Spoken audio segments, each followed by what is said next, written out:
Hey, Barry. Hey, Al. What's the most popular delivery service among the undead? I do not know. Ghostmates. It's time for Compelled Duel.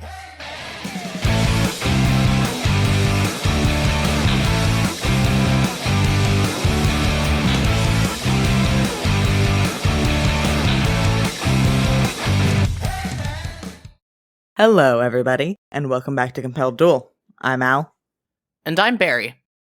And normally, we are a single-player, co-DM'd D&D 5e actual play podcast. But this week, we're doing something a little different. Previously on Compelled Duel. There is not much left of the Astrarian embassy. Instinctively, you know that nobody that was inside that building could have survived that. She killed my parents, Leo. And Kimryl only knows how many of us you just killed. Kalessa, if you're looking for me to tell you that you made the right call by torturing and murdering a woman that was tied to a chair, I'm not going to do that. They're all gonna burn. Every single one of them. You are so close to the truth. But what you have to realize now is that that truth comes with a cost. Are you willing to pay it? No. Not if it's any of them. What do I need to do to fix it? Have faith. Layer Val sign. You are under arrest by orders of the Emperor. My advice is that if either of you have something up your sleeve, now is the time to pull it out. I would like to give Leo one of my rerolls. Roll me a religion check. Natural 20! 27! What do I get with a 27, Barry? Liron. Ferrora. Okay. Kimryl in the flesh, I'm guessing.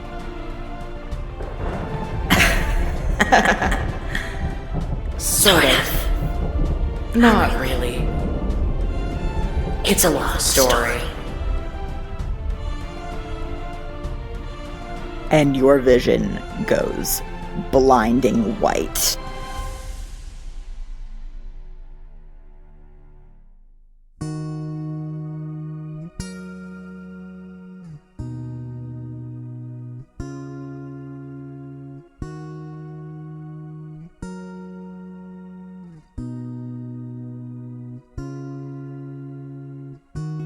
It is a beautiful day on the celestial plane, and you are a horrible little death god. Barry, please describe your character. I'm Kimryl, the Lord of Bones. I look like an 8.5 foot tall bargain bin Gerard Way with horns. You know, like kind of shaggy, shoulder length black hair, purple, all iris eyes with slit pupils. Big fangs with, like, silver jewelry on the end of them. Also, I can turn into a big black dragon, but that doesn't happen unless I'm coming to reap your soul, so. And what are you doing right now? Right now, Kimryl, the Lord of Bones, is headed down a hallway in the big office-like structure of his pantheon's little corner of the celestial plane, leading a large group of wailing souls of the damned, and wearing a company polo shirt that is absolutely soaked through with various types of gore. He's got like a spleen hanging off of one horn. And we're walking! The souls of the damned, also coated in various types of gore from the battlefield where they just died, look at you quizzically. And one of them, who is missing like half of his face, just raises a hand. Kimryl closes his eyes and pinches the bridge of his nose. And for the 5th time in the last hour, yes, Brandon, what? Brandon clears the space where his throat used to be, spits a little bit of blood onto the floor, and says, Where exactly are we walking to? okay, I have to work so hard to be professional about this shit, and that is why I am still stuck in middle management after 50,000 years. If you keep walking, you'll figure it out. He's gonna grab dead Brandon by the back of his neck and just kind of steer him down a hallway and herd everybody into this big waiting/conference room looking chamber. All of these souls that you have recently retrieved file into this conference room and sit down on little metal folding chairs. There's like one of those portable, retractable projector screens up near the front, and Kimryl hustles up and yanks it down with one hand, and then snaps a finger, and a very corny, stereotypical corporate orientation video entitled "You're Dead, what now?" starts playing. And he turns back around to the souls of the dam with a big, fake company smile. I love my job. I love my job. Okay, everybody just watch the orientation video. I have to go have a word with my department head. I'll be right back. Nobody move. Yes? They all moan back at you. It's very unsettling. Perfect. Team spirit. That's what we like to see. And he books it out of this room up a hallway. He's gonna go for the nearest corner office on this floor. You walk down the halls of the Department of Afterlife Integration and Soul Recycling to this big corner office that has a little prissy nameplate on the door that just has Kiva written in your twin's handwriting. He's just busting in. He's not bothering to knock. Afternoon, Kiki. We've got a problem. Your twin sister, the goddess Kiva, is sitting at their desk. They are about your height, very slender and dainty. They have a shock of white hair that is side-parted over a severe professional undercut. They are wearing a very nice blazer and pencil skirt set, all in black. And they have a black half veil over the bottom half of their face. She looks up at you, light reflecting off of the semicircles of scales around the outer edges of her eyes and onto her cheekbones, taps one acrylic fingernail on the desk, and says, Point 1, what do you mean we have a problem? Point 2, you've got a little something on your... And she starts to, gesture at your horns. Kimryl reaches up and feels around and then finds the spleen that's hanging off of his horn and kind of throws it in the trash with a disgusted sound. He looks extremely nervous and kind of starts rocking back and forth on the balls of his feet. So, you remember that war we had on the agenda for Thursday? Yes, Kimryl, I recall. Well, due to some clerical oversight, things popped off a little bit early, and now we've got an influx in the waiting room, and I'm gonna need some help with the paperwork. Kiva brings one hand up to pinch at the bridge of their nose. How many is it, Kimryl? 3,000. Oh, I can help you with 3, that's no problem. 3,000. Kiva nods slowly, and then pulls out a tablet from the drawer in her very minimalist chrome desk. You watch a display of the world pop up on the big windows in her office, and she says, Okay, I'm gonna have to rearrange my schedule then. Remind me, what night was your date night this week? Kimryl narrows his eyes at her. Don't be a bitch. Her electric blue eyes cut sideways at you, and you can tell she's smiling behind the veil. No idea what you mean, baby brother. Do you want my help or not? I am younger than you by a measure of time so short that the mortals haven't even figured out how to quantify it, and my date night is fucking Tuesday. Okay, moving that wildfire to Tuesday then. And you watch her tap at the tablet and rearrange something with the charms that she keeps on the 3 nails that she keeps long, jingling. Oh, Jesus Christ. And she says, "Thank you for your cooperation. Get out of my office." Oh yeah, it must be so nice to have an office to kick people out of. Meanwhile, every day I come to work, I do my silly little job, I reap my silly little souls. Anyway, the shambling hordes of the dead are out in the conference room when you're ready for them. Their leader is named Brandon. He's a real smartass. Have fun. If you need me, I'll be in my repurposed broom closet working my way through my part of this paperwork. Make sure you have your intern help you. I know how you struggle with organization. And then she looks up from the tablet again at you, raises her eyebrows, and says, "And maybe find a change of clothes. We have dinner at Mom's tonight." I love today. I love today for me. I love today. I love my life. And Kimryl just puts both hands up over his head and turns around and walks out. He's gonna go back to his office, which actually is a repurposed broom closet, take off his gore-soaked outfit and kind of dig around behind his filing cabinets until he finds, like, a pair of sweatpants and a t-shirt from last year's company picnic.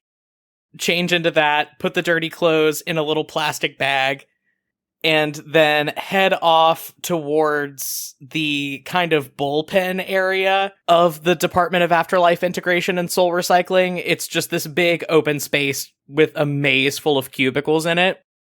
He's gonna pause next to one of these cubicles, shuffle nervously, and go, knock knock. There is a heavy sigh, and then a voice says, "What the hell do you want?" Okay, he's gonna go in the cubicle. In this cubicle sits legendary war hero turned intern/demigod, Dumenial Sondis. Mia is a 5'4"-ish slender figure wearing the plate mail that they died in, with curly copper hair about shoulder length, big copper eyes with slit pupils, patches of scales over their copper skin. They whip around from the computer that they're tapping at to look at you, incredulous. Kimryl plants both hands on his hips and gives them a big, unhinged smile. So, things downstairs got a little nasty, and now I am bogged down with paperwork and have blood all over this. And he holds up the bag. And I need you to take it to the dry cleaners for me. I've got the paperwork. I just need you to handle the clothes. I would say that dry cleaning is not in my job description, but you never actually gave me a job description. So sure, I guess. Why not? This is my afterlife. Hey, I could have left you on that battlefield to die. I wish you had. Every day I wish you had. And they shove back from their desk, grab this bag from you, just muttering, "They used to build statues of me." Yeah, they're still building statues of me, and yet I still have to go over to my mom's place tonight and act like our family's not a fucking disaster and that I actually enjoy her cooking. It's almost like consciousness is a curse and existence is just a sick game that we're all bound to lose. I need that back by 5. If I thought it would work, I would be putting arsenic in your coffee every goddamn morning. Oh, so that's what that new sweetener is.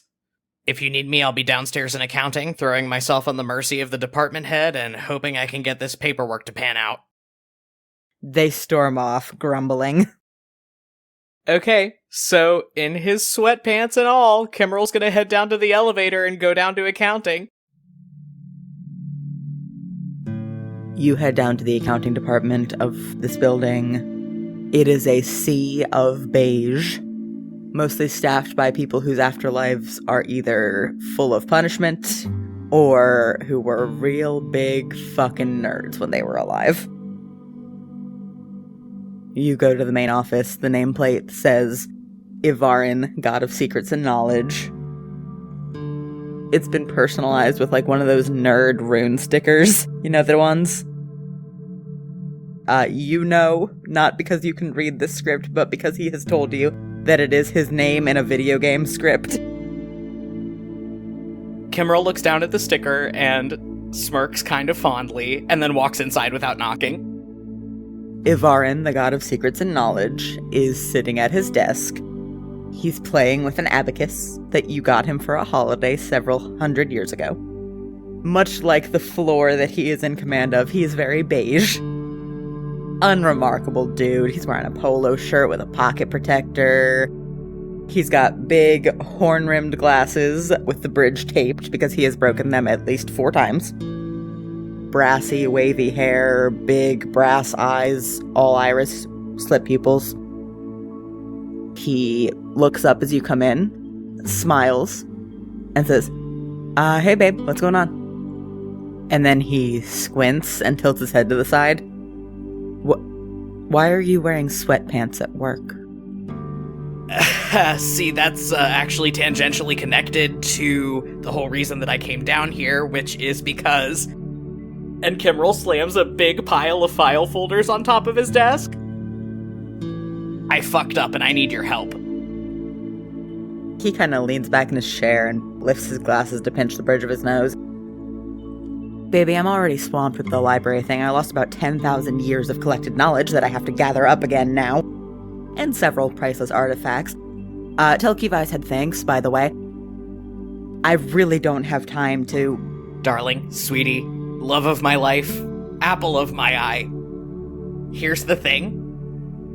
My schedule got messed up, and a war popped off about 3 days before it was supposed to, and I have to get all of these files in the system by the end of the night, because I'm having dinner with Boss Lady this evening. You know what that's like. He grimaces distastefully. Yeah, that's not going to be great. No, and you love me, right? You love me intact and not smote. Paperwork is not really my division. I can reap souls and kill people, but you can do that whole fun thing where you just snap your fingers and things automatically get filed. You can get through this a lot faster than I can. I love you. I love you. I love you. He slowly puts his head in his hands. I love you too. Do you want a pair of khakis? Because the sweatpants are not a good look. I mean, they're a good look, but not for the office. Kimryl raises an eyebrow at him. No, I'm good. My intern will be back with my dry cleaning before I have to go be seen by people. That's not the thing that's concerning me here. You keep extra khakis at the office. My boyfriend walks around covered in blood and guts all day. Yes, I do. You keep extra khakis in my size at the office? I've been waiting 5,000 years for a getting you into my pants joke.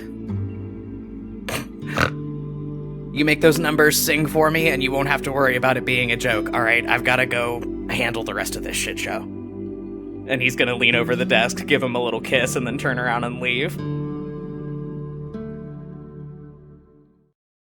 Kiva, a bit later, we find you sitting in your office as your workday winds down. It took quite a while to get that influx of souls processed, and your brother wasn't shitting. Brandon was a real pain in the ass. As you finish up your last couple files, you hear a creak as your office door opens, and Kimryl is standing there, much cleaner, no more blood, no more guts, in apparently a freshly laundered work outfit, just sort of perching one hip against the doorframe. Alright, crisis averted. I think if we hurry, we could still catch happy hour down at Scytha's before we have to go into the Dragon's Den, and we could both use a little liquid courage. I'm buying. Are you actually buying this time, or is it another one of those things where you say you're buying and then you forget your wallet, and then I buy? I have a tab, and I'm offering you liquor. Don't be a jackass. Fair point. And Kiva gets up, adjusts their power suit, straightens up their hair, and goes, alright, let's go. The two of you head out through the winding halls of your department. You see most of the staff packing up their stuff to go home for the day. Kimryl pauses to lean over the top of one of these cubicles and goes, Mia, good hustle out there today. Thanks for all the help. And from the other side of this cubicle, you hear a snide voice reply, Hasta mañana, you incompetent fuck. Kimryl just blinks, nods, and then goes striding off down the hallway towards the elevator.